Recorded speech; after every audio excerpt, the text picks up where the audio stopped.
Bonjour à tous, c'est l'heure de votre quotidienne Quintet Flash, direction ce dimanche l'hippodrome de La Teste à l'occasion du prix du journal Le Vénard. On va évoluer sur 2000 mètres avec des chevaux qu'on connaît bien dans ce type de catégorie et sans plus attendre nos bases avec le numéro 5 Sagano qui traverse une belle passe comme La Teste ses deux dernières sorties sur cette piste. La distance ne sera pas un souci, je pense qu'il peut espérer passer le peloton en tête. L'As Thunder Speed qui vient de s'imposer à ce niveau sur cette piste en valeur 37. Il est maintenant 41 de valeur, mais je pense qu'il est encore compétitif, tout du moins pour un podium. Le numéro 11, Chris Alsa, qui reste sur deux probants de deuxième place sur cette piste. Il s'est déjà bien comporté à ce niveau. Alors certes, sa marge au poids est réduite, mais à mon sens, il a encore un bon rôle à jouer.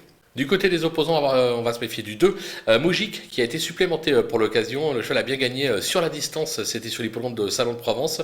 Il débute dans les handicaps. Il est pris à une grosse charge pour ses premiers pas dans cette catégorie.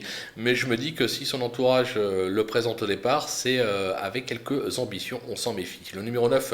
Prince Anodin. Sa récente fin de course sur cette piste n'est pas passée inaperçue. Sur sa lancée, je le crois de nouveau en mesure de jouer les premiers rôles. Le numéro 4, African Grey, récent deuxième de la course référence sur cette piste. Ce sera pour lui une première sur la distance 2000 mètres, mais il devrait pouvoir tenir. Sur sa lancée, je me dis que lui aussi a probablement sa place à l'arrivée. Le coup de poker, ce sera le numéro 15, Goneril. Elle traverse une belle passe actuellement. Elle a gagné son quintet à Deauville, c'était à 3 ans. Elle n'a pas véritablement confirmé depuis. Maintenant, elle est revenue à un poids qui devrait lui permettre de s'illustrer de nouveau. Moi, je m'en méfie, ça peut être amusant et surtout qu'il y aura une cote à l'arrivée. Les outsiders avec le 10, Senor Charlie, qui vient de prouver qu'il était encore très vert malgré ses 11 ans. Alors certes, il monte de catégorie, mais il doit encore pouvoir accrocher une place, on ne peut pas l'interdire. Le 12, Picnic Royal, qui a réalisé une superbe année de 4 ans, c'est moins tranchant cette saison, sans toutefois être totalement ridicule, raison pour laquelle je le garde quand même en fin de combinaison. Le numéro 3, Loderdal, qui vient de renouer avec le succès sur cette piste. Il a pris 5 livres de pénalité sur ce succès. Je pense qu'il possède encore un tout petit peu de marge, enfin en tout cas suffisamment pour ambitionner une 4-5e place. Le numéro 8, Charme King, plutôt régulier dans l'ensemble. On s'attendait à mieux quand même. Le dernier coup, il sera probablement mieux sur la distance, raison pour laquelle je le rachète une dernière fois. Les délaissés, il fallait faire des choix. On est parti sur le 6, Urwald, qui vient de s'illustrer à ce niveau sur 1400 mètres, mais qui reste assez inconstant dans ses performances.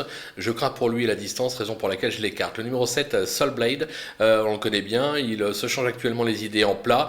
Pour moi, c'est un pur cheval d'obstacle.